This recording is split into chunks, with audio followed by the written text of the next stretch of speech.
Friday morning. This is 106.1 KYVZ. Joe Vizuric visiting with Ag meteorologist Chris Sramek at Decision Weather Now, as well as America's Weather streaming channel. Chris, fairly unseasonably warm the next few days.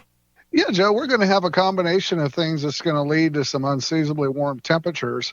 Generally, this time of year, we're in them upper 30s, low 40s. We're going to be talking upper 50s to middle 60s or more here the next 3 days. And this is going to be due to a ridge of high pressure kind of nosing into the area later this afternoon, and northwesterly downsloping winds coming off the Rockies, and along with some sunshine.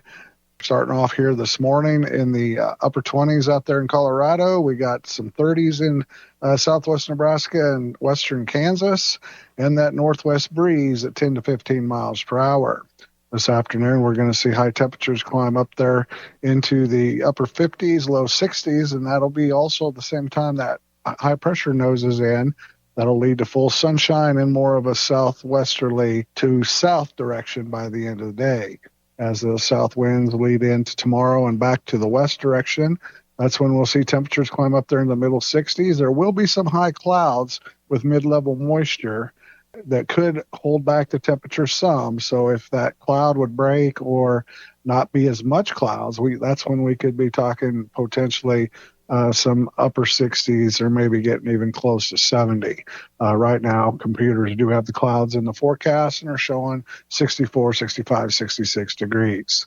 And then as we head towards Sunday, our Groundhog Day, we have a sunny start. We'll continue to be warm. We're looking at temperatures in the upper 50s, low 60s still. Some clouds moving in late in the day as a front starts approaching from the north. There's cold air behind that front up on the Canadian border.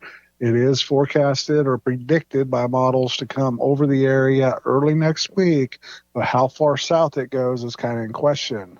Some of them have it hanging up on the Nebraska-Kansas line. Others have it south of I-70 a little bit or right around I-70. So we could see some 50-degree temperatures to the south of that line, and in it we're going to be looking at mid to upper 30s, lower 40 type temperatures wherever that boundary is.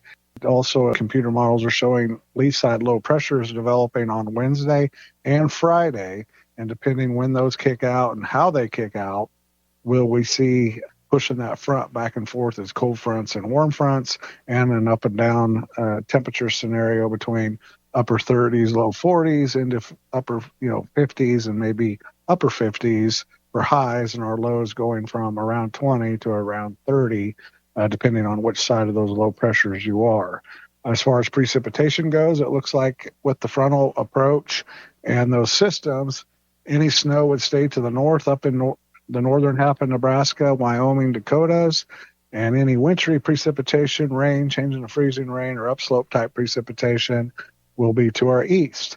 So we'll be kind of in the dry slot of those lows, and looking ahead to next weekend and some of the long-range data. The Climate Prediction Center has issued their 8 to 14 days showing colder, below normal temperatures and increased chances for precipitation.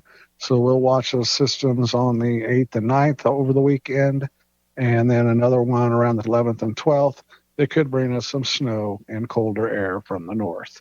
Once again, that's Ag meteorologist Chris Sramek at Decision Weather Now, as well as America's Weather streaming channel. For KYVZ Radio, I'm Joe Vizuric.